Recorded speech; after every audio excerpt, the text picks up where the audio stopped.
Welcome back to another episode of the Life in the Right Lane podcast. Your two hosts every week, Victoria and Nicholas here. And today we wanted to talk about the topic of jealousy.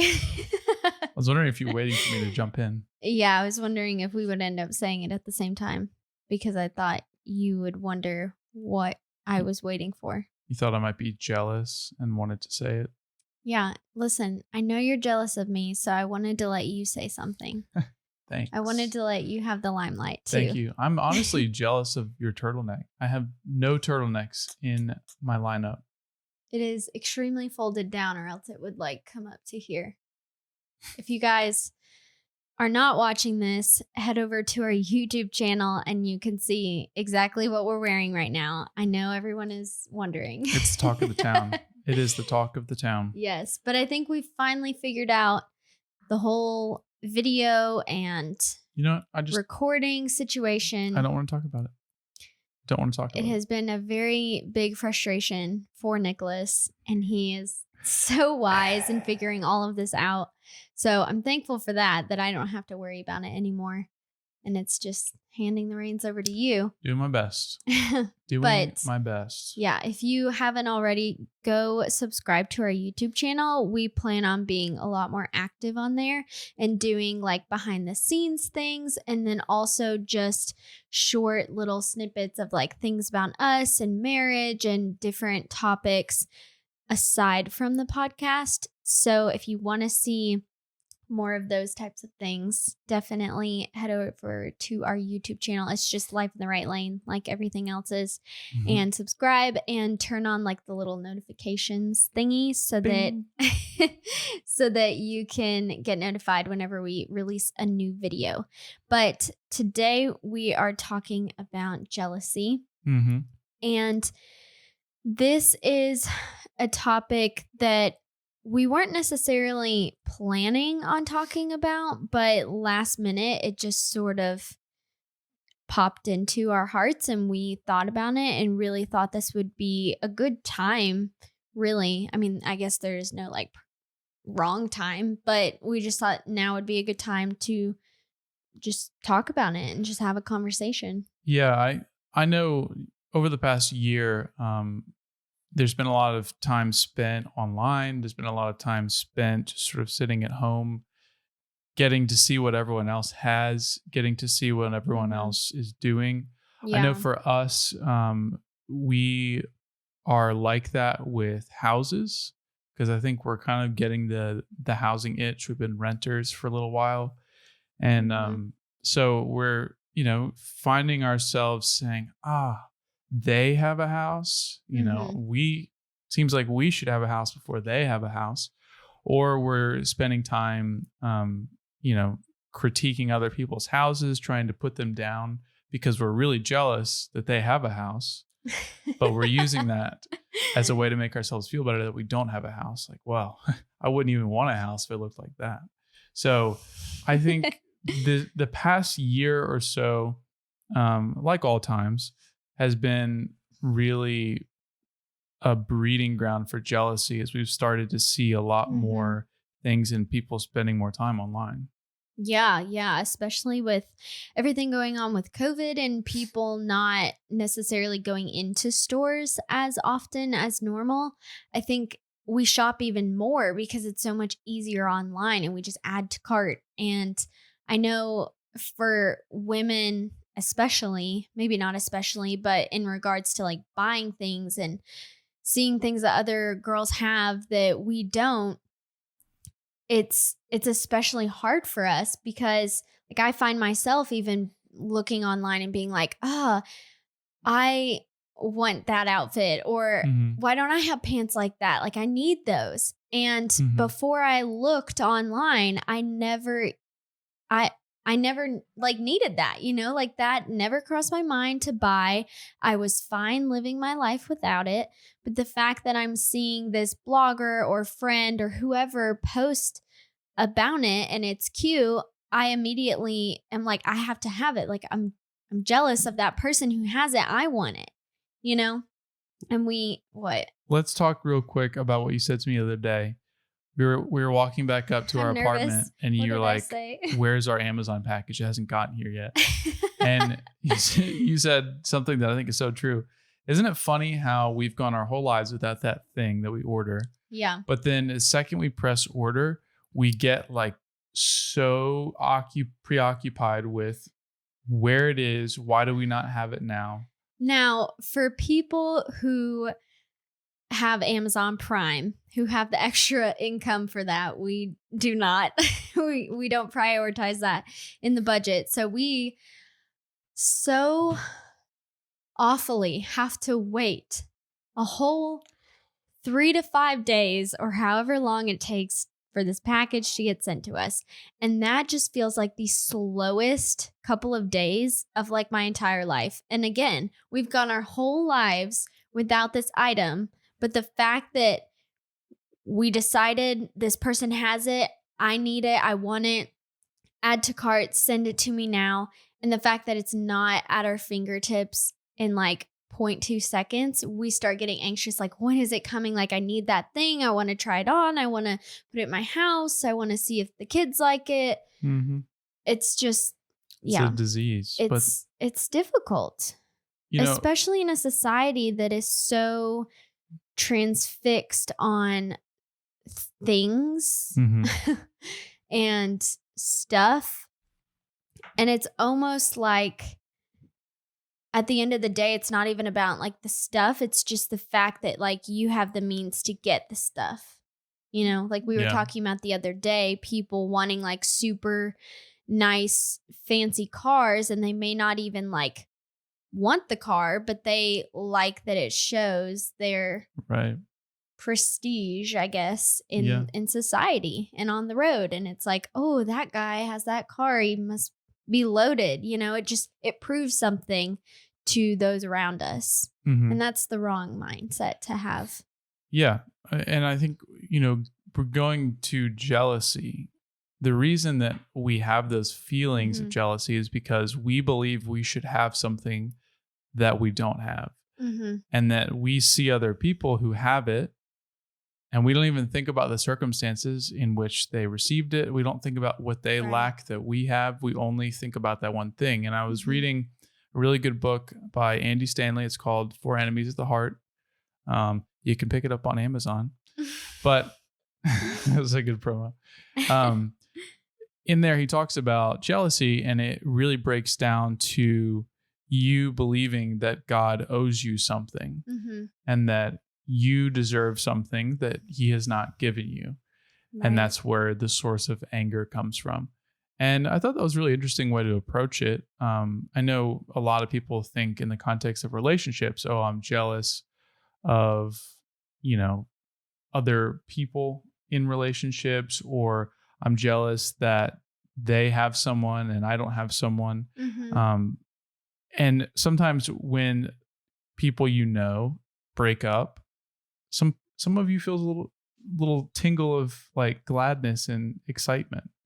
You're happy that someone else's thing fell apart because it makes you feel better that you don't have it.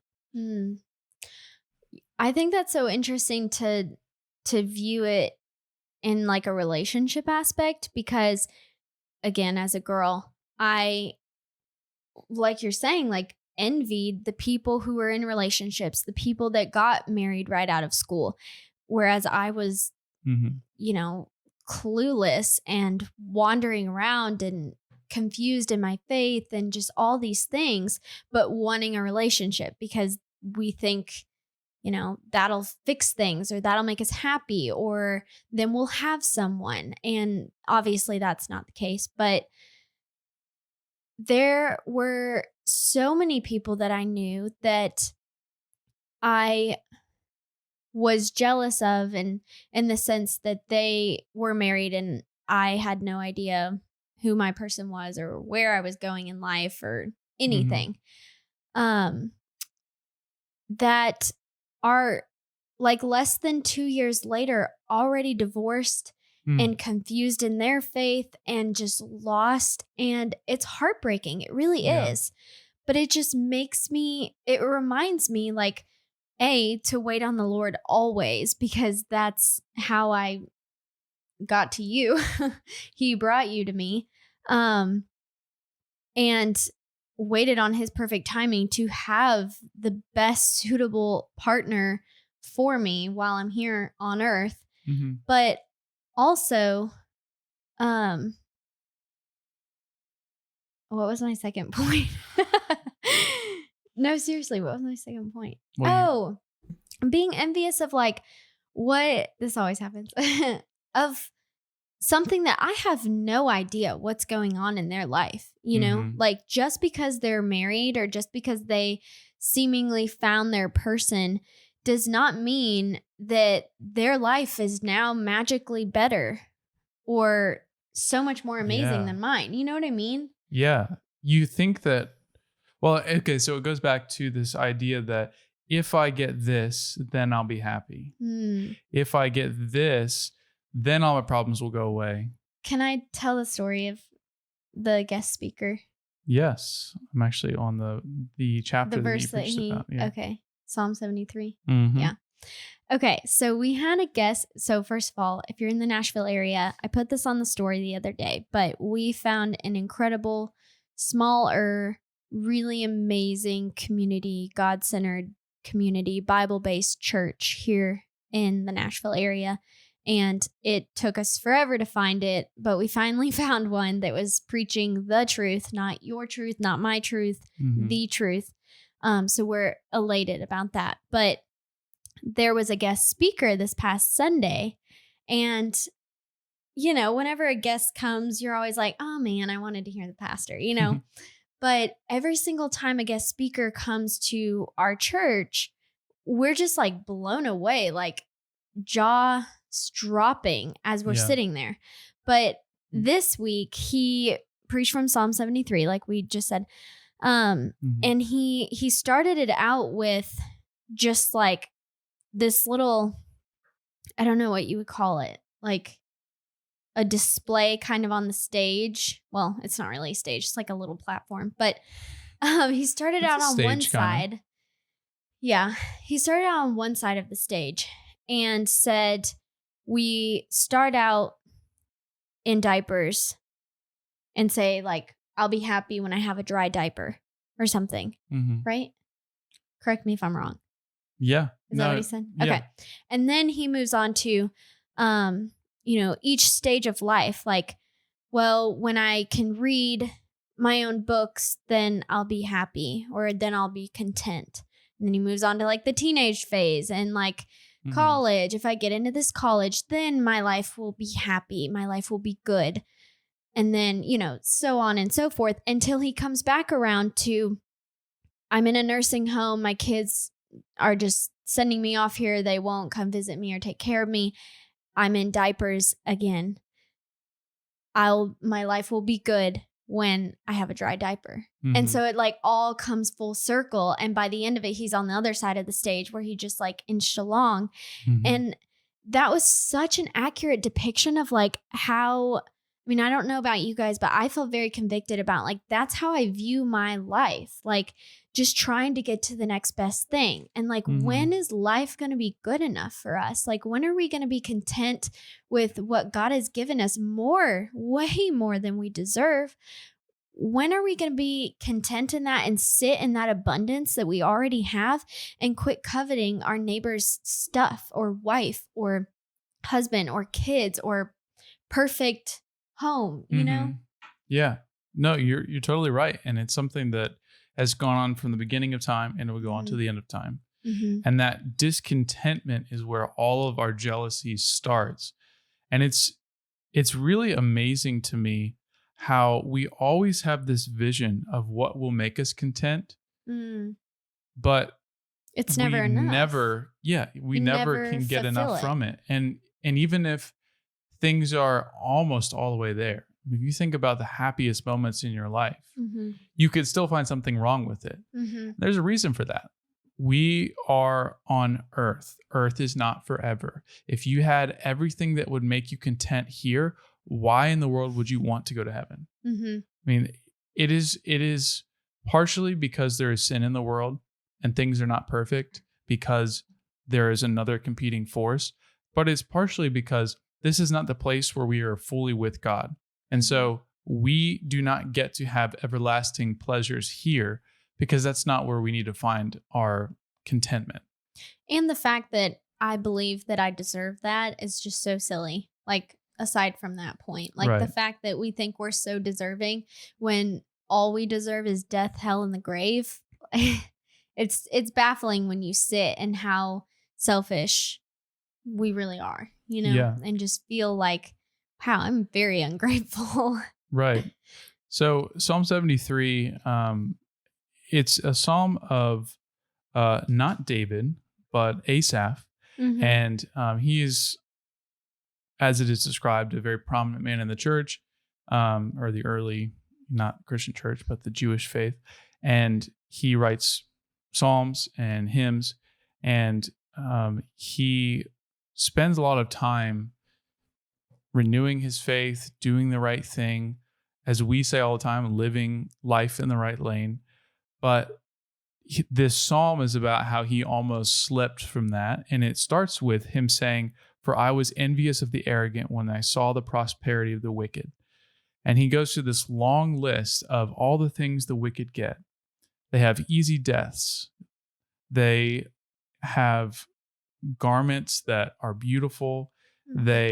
He says fat, which is not great in our culture, but that means they had a lot of food to eat. They never had to worry about that. Hmm. They're able to prosper. They're able to have great friends. It seems like their entire life is easy. And he starts to think, well, what am I doing all this for? Why am I sacrificing? Why do I put myself in a position where I'm not achieving the things that I want to achieve? Hmm. And why am I also not getting these things? Because I'm a good guy. I do the right things. But then he goes on to say, he went to the sanctuary of God and he realized that God set those people in slippery places. They're destroyed in a moment, swept away utterly by terrors, like a dream when one awakes, O Lord. When you rouse yourself, you despise them as phantoms. He's saying all of this is so temporary, and you've put them in a place where they think that that is where they need to find their pleasure. And then all of a sudden, it's like a rug pulled out from underneath them. Hmm. And all the things that we were jealous for, all the things we were pining after, gone in an instant, do not last. And the home run verse in this chapter in Psalm 73 is verse 26. My flesh and my heart may fail, but God is the strength of my heart and my portion forever. My strength is not on my own abilities. It's not on the relationships I'm allowed to have. It's not on the things I'm allowed to possess, but it's on God. And God is my strength, and He is all I need. He's my portion. And that's where true contentment comes. And you'll meet people who have nothing, but they're so content. And why? Because they've stopped chasing after things that would seemingly make their life better, and they picked the thing that makes their life the best it could have ever been. Yeah. Sounds like their priorities are in tip top shape. Tip top shape. Oh, I don't know why Ship I shop. thought it was ship shop shape. Ship shop tape. Oh my gosh. Yeah, that's really good. I love those verses. That was an incredible teaching. I think it's important to, when breaking down like what jealousy even is, like where it comes from, and we touched on it a little bit earlier, but just like this idea of discontentment, like that's kind of where it stems from. And I think that's where the root starts, and then jealousy just grows. I was going to say flourish, but it grows and then it flourishes. Yeah. If you water it. But what made me immediately jump to discontentment was because I was reading this verse, Proverbs 14:30. It says, a tranquil heart gives life to the flesh, but envy makes the bones rot. And I just immediately saw the word tranquil, and it made me think the opposite of that is like chaos Mm. and like not being happy, not being peaceful, not having joy, not having hope. And so when we have those things in the Lord, then we have life and it's abundant and it's great. But when we allow envy to start and Mhm. sprout, um, it really does like rot everything within your body. It does the complete opposite. Yeah. And I think, oh, and I wrote this little note I wanted to say when you are content with where you're at and what God has for you, it enables little room for jealousy to creep in. And that's so true. Mm. Like you were saying, some of the happiest moments of your life, think back to like what you had during that time. You probably and maybe didn't have much, Mhm. but it was the way that you were positioned and your perspective on the things that you do have and all that the Lord has already done for you that completely shifts how you're viewing your life and if it's good or not. Mhm. Um and then I also have down James 4:2-3 because it just really reminds me of where we are as a society right now, honestly, and just like the turmoil and the craziness that just continues to ensue. It says, "You desire and you do not have, and do not have. So you murder. You covet and cannot obtain. So you fight and quarrel. You do not have because you do not ask. You ask and do not receive because you ask wrongly to spend it on your passions." Mm. And then also in the chapter before in James 3, it talks about how when we don't get what we want, basically chaos erupts. And that I think is what we're seeing in our world right now. Like we're so focused on me and what we don't have and what we want and what someone else has that we don't have. And Mhm. it it leaves barely any room for thankfulness and gratitude and Mm. joy. And we're just constantly spiraling into this never ending cycle of chaos as we continue to covet and harbor jealousy and bitterness towards other people and what they have and what we don't have. When, like I said, we don't deserve any of these good things. Like Yeah. we don't deserve a good life, which should be comforting because as Christians, we know like this life is going to be absolutely really hard, Mhm. especially for us. Um, because of persecution and just what we stand for and how much the world hates that. Sorry, I just bumped this. But anyways, okay. I'm off my box. No, But I just wanted to that's share that verse in James because I felt like was the perfect depiction of like where we're at right now and the things that I'm seeing and even in my own heart, like yeah. how I just spiral into like I need this and I need this and I need this, but we're trying to save, so I try to say no and I'm thinking of all the things I don't have rather than all the things God has given me. Yeah. Couple quick things.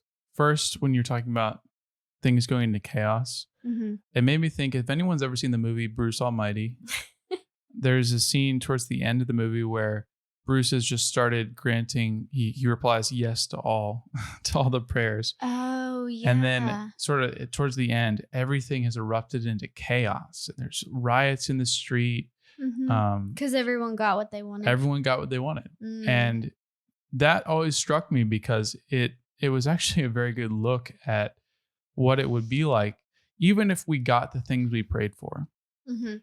and we did not do it like James says, and we did it out of our own selfish ambition, it Mhm. would still never be enough because there is as the song says, a God shaped Shaped hole hole in all of in all of us. us. But it is true. What he wants is a longing for him because he's the only one that can satisfy us. Mhm. And what Satan does is he reinterprets that in our brains and makes us think, well, actually, that is my longing for a new cell phone or a relationship. He's always going to replace it because there's a never ending list of things he can put there. Mm. But our innate desire is for God. And when we spend time here and we spend time in good fellowship and we spend time rejoicing over the things that we have, Mm-hmm. we are not putting ourselves in a position that is easy to be jealous because we're so thankful and we're filling our hearts with thankfulness. And I know in my own life, when I have been the most content, I've first started by sort of thinking, all right, if I lost literally everything in my life right now, what would I do? Mm. If everything was stripped away and I had nothing, how would my heart be? And then after that, you navigate your life without feeling like God owes you anything, Mm-hmm. without feeling angry that other people have things that you don't have. Because like we said before, you don't know what their story is. You don't know what you have that they wish, because there is definitely something that you have that they wish they had. Mm. And there's always a never-ending list of people that will have what you More want. than you and less than you. Yeah, exactly. So it's not really about comparing yourself. It's about saying, God, you've given me all this. You expect me to be a good steward of what you've given me. Right. But you also have told me, if you ask the right way, if you come to me and say, God, I desire a godly relationship where I'm able to have a spouse. We both prayed that prayer, but it wasn't out of our own hearts. Honor him with our relationship, in our relationship. Like, have your way in this. Like, let the Holy Spirit move in our marriage and future marriage at that time. But that's a very like pure and genuine prayer. And he sees that, he hears that, and he knows the conditions of our hearts and sees that it's genuine. And he's faithful to provide that when you ask, not out of your own selfish ambition, but out of gratitude for him and wanting to serve him in every aspect of your life and whatever you're doing. And you can pray for that wisdom too, to figure out where you need to be focusing your thoughts in prayers. It's amazing how much he reveals about what is not aligned with what he wants. And one of my favorite prayers to pray is, help me want what you want so that I am aligned with you. And I know that things are not going to work out if it's just my own will compared to yours. Yeah, that's a really good point. There was a time when I think didn't have a whole lot of compassion. And so this is why I was praying this prayer, but I was asking for the Lord to give me his eyes to see his people the way that he did. And I really meant it. And I wanted to care about them the way that he does. And I wanted to care about their souls and mourn for everyone that isn't going to go to heaven the way that he does. Like, his heart breaks. And ever since then, I think it was like towards the end of high school or like early college years. So it was fairly recent. And ever since then, I like weep over lost people. I don't even imagine what that Victoria was like, because you're so much different now because you care so much about people. Yeah. Yeah, it's amazing how when you position yourself to pray real, raw, genuine things, to see people and the Lord and this world the way that he does, I think he's faithful to provide and fulfill that prayer. He is. Every good and perfect thing comes from him. So he is our source of joy. He's a source of good things. He will give us great things, but he's also going to check us and say, what's your heart like? Is this something you want just because? Yeah. And maybe you need to pray about that too. Pray about that first to have the right motives, and the right heart stance, and then we can move from there. Sometimes I have to do that. But I was just thinking just now, one tip came into my head about how I deal with jealousy, and how, not even realizing it, but thinking about it just now, this is how I omit jealousy and envy from my life. But I was just thinking I could share that. And then do you have one? Maybe like, we'll share yours. Maybe it'll jog my mind. Okay. I'm just thinking like, okay, we've broken down jealousy and envy and what the Bible says about it and where we're at as a society. But now let's think about like ways we can combat that. And I kind of already did. fight against our selfish flesh. What did you say? Just saying that spending time thinking about what if everything was gone? How would my heart be? Okay. And then you approach So God. be more reflective, maybe like keep a journal and write down the things that you're thankful for. That's a really good exercise. That's a really good one. And also keeping a success journal. I don't know how to say that. But basically things Like that you prayed praises for. Yeah, that- things that you prayed for that were happened. answered. Yeah. Because if someone every day came and handed you $100, you are much less likely to think, well, that guy doesn't give me anything. You know, like he gives me $100 every day. It's not $1 million, but it's like, it's solid. It's a solid gift. And so if you're constantly, Can I get to know that guy? well, he's the God of the universe. He doesn't give us $100. Oh, that guy. Okay. So when I think about all the things he's given me and all the times he's answered my prayers, it's like that. It's like, wow, you answer so many of my prayers. How could I ever think that you're withholding good from me and you're not giving me what you deserve, what I deserve? You know, he gives so much. The hot chocolate in my cup kind of like exploded. I needed something warm for my hands, and I've already had a bunch of tea and coffee today. So I was like, well, hot chocolate it is. Sorry to hear that. It's okay. All right, okay, what's your tip? So my tip as a girl, a while ago, I can't remember who said it, but it stuck with me. Somebody mentioned like why girls care so much about their appearance and getting all dolled up. And part of it is to look nice for our husbands and just for ourselves, like getting up and like putting on makeup and like feeling refreshed and looking nice and presentable and just like feeling good and confident. But I think part of it too, and maybe this is, well, could be in any season of your life, man or woman, we do it to impress our same gender, which again kind of goes back to what I was saying about the car thing. Like, do you really like how you look or the things that you have or your style, or are you doing that to like be trendy or keep up with your friends or, you know, have the newest, latest to prove, you know, that you are valuable too and you've got style too, or you're pretty. And anyways, so stemming off of that, we all kind of struggle with that to some extent, but I genuinely have not felt that way in a really, really long time. And I think this is the reason why. This isn't to be like, I'm not jealous of anyone because I'm amazing. Like, there's a point to this. I think it's that feeling of like, oh, they're better than me, or they're so much prettier than me, or I wish I was as skinny as them, or whatever it may be.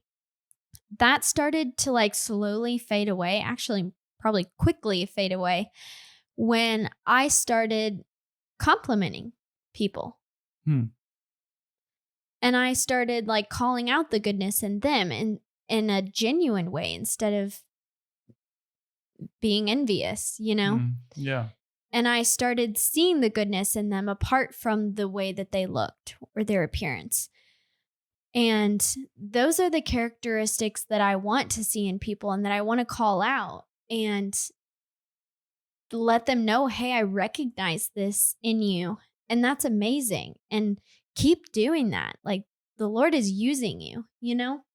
And not a ton of girls, especially, like that. I don't think. I think they, you know, may think there's a hidden motive or you're fake or make fun of you for being so joyful. There's this thing going around now about toxic positivity that I'm hearing about. Ridiculous. And I think that's so silly, especially when your joy comes from the Lord. That is like never ending joy. So just toxic negativity disguised as something trendy. Yeah, they try to turn it around on you. Yeah, and say you're the toxic one. But where was I going with that? Just most girls don't know how to handle Yeah. that Yeah. sort of Girls would act energy. Girls do act kind of weird when I act like that, or they don't receive it very well, and that's fine. They can say what they want or think that I have hidden motives.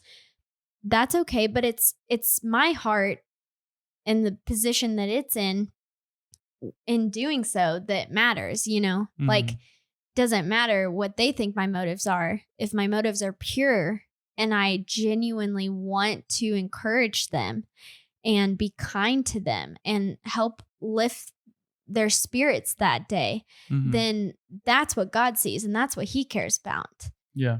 And, then nothing else matters. So anyways, point is, when I'm complimenting people more and seeing the goodness in them, it takes the focus off of material things and the focus off of what they have that I don't.